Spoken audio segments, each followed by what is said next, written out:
Hi friends, இன்றைக்கி நம்ம பார்க்க போகிறது 1 kg மட்டன் பிரியாணி. வாங்க எப்படி செய்யலான்னு பார்க்கலாம். 1 kg மட்டன் எடுத்திருக்கேன். அது கூட 1/2 கப் தயிர், 1 டேபிள் ஸ்பூன் இஞ்சி பூண்டு, 1/2 ஸ்பூன் மஞ்சத்தூள், 1 ஸ்பூன் மிளகாய்த்தூள், இதெல்லாம் போட்டு நல்லா மிக்ஸ் பண்ணி ஒரு 5 மினிட்ஸ் இருந்தால் போதும். அதுக்கப்புறம் நம்ம ப்ரெஷர் குக் பண்ணிடலாம். இந்த மாதிரி ஏன் நான் மசாலா போட்டுட்டு நான் பண்ணுறேன் அப்படின்னாக்கா, ரொம்ப சாஃப்டாக இருந்துச்சு. அந்த மட்டன் ரோல் சாப்பிட்றதுக்கு ரொம்ப சாஃப்டாகவும் ரொம்ப டேஸ்ட்டாகவும் இருந்தது. அந்த கறியில் மசாலாலாம் இறங்கி இப்போ குக்கரில் வச்சுட்டேன். இப்போ நல்லா பரட்டி விட்டுட்டு 1 கிளாஸ் தண்ணி ஊற்றிக்கலாம்.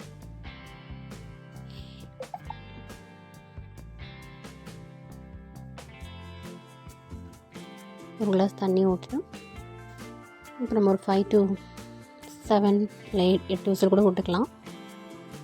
நான் ஒரு 8 விசில் விட்டுருந்தேன். இப்போ நான் 1 kg ரைஸ் எடுத்துக்கிறேன். அது தண்ணியில் நல்லா சோக் பண்ணி எடுத்து வச்சுக்க போகிறேன்.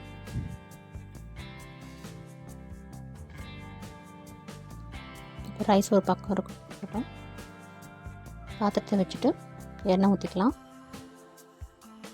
எண்ணெய் ஊற்றிட்டு பட்டை, லவங்கம், என்னென்ன மசாலா இருக்கோ அதெல்லாம் ஆட் பண்ணிவிட்டு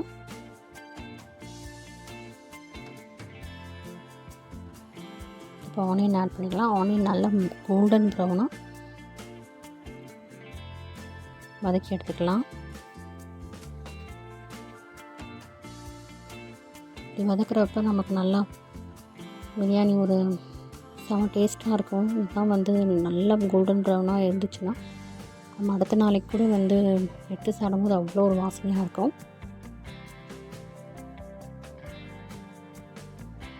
இப்போ நம்ம ஒரு 50 கிராம் கிட்ட நம்ம இஞ்சி பூண்டு சேர்த்துக்கலாம். ஏற்கனவே நம்ம குக்கரில் 1 ஸ்பூன் போட்டிருக்கோம். இப்போ இதை நல்லா கிளறி விட்டுட்டு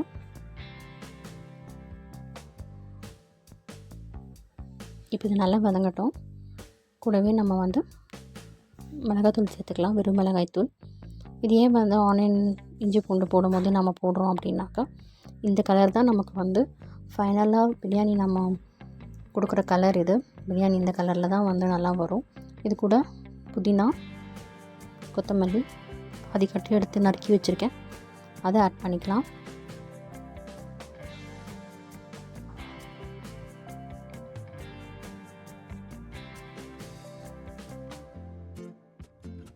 அதே மாதிரி ஃபுட் கலர் எதுவும் நான் போட போகிறதில்ல.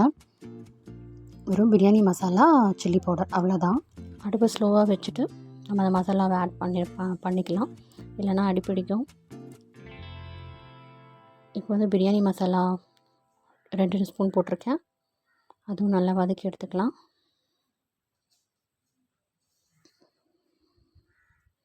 தக்காளி ஆட் பண்ணிடுறோம்.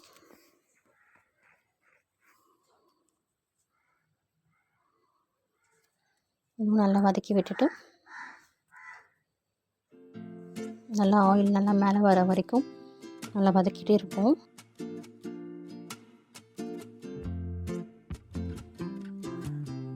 இப்போ ஒரு 1/2 கப் தயிர் ஆட் பண்ணிவிட்டு நல்லா கிரேவி மாதிரி வந்துடும்.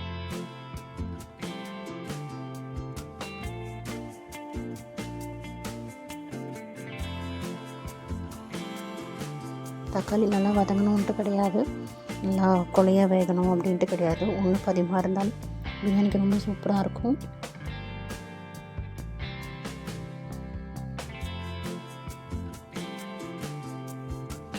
இப்போது வேக வச்ச மட்டனை நம்ம ஆட் பண்ணிக்கலாம்.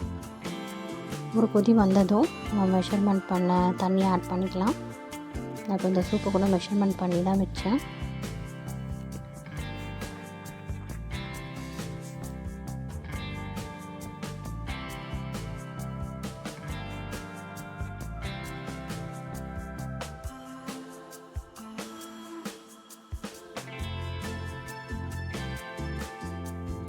நல்லா கொதிச்சிச்சு. இப்போ நம்ம தேவையான அளவு உப்பு போட்டுட்டு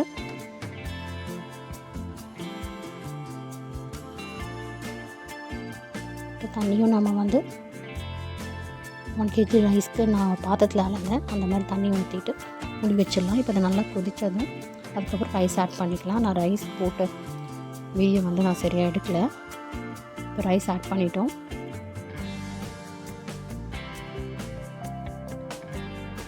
ரைஸ் ஆட் பண்ணிவிட்டு உப்புலாம் டேஸ்ட் பண்ணி முடித்து ரைஸ் ஆட் பண்ணிவிட்டு இப்போ புதினா கொத்தமல்லியை மேலே தூவிட்டு நம்ம இப்போது க்ளோஸ் பண்ணிட போகிறோம். ஒரு 3 to 4 மினிட்ஸ் கொஞ்சம் ஹையில் வச்சுட்டு அதுக்கப்புறம் சிம் ஸ்லோ பண்ணிட்டோம் அப்படின்னாக்கா இந்த மாதிரி சாப்பாடு மேலே வந்து ஒரு மாதிரி நின்றுடும். அதுக்கப்புறம் நல்லா நம்ம மிக்ஸ் பண்ணி விட்டுட்டு தம் போட்டுற வேண்டியது தான். மசாலாலாம் அடியில் வந்து நின்றுருக்கும், அதனால் நம்ம நல்லா கலரி விட்டாச்சு.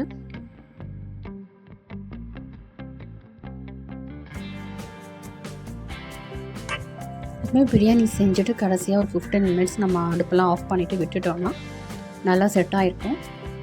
வாங்க இப்போ நம்ம சர்வ் பண்ணிடலாம். இந்த வீடியோ பிடிச்சிருந்தால் லைக் பண்ணுங்கள், சப்ஸ்கிரைப் பண்ணுங்கள், ஷேர் பண்ணுங்கள்.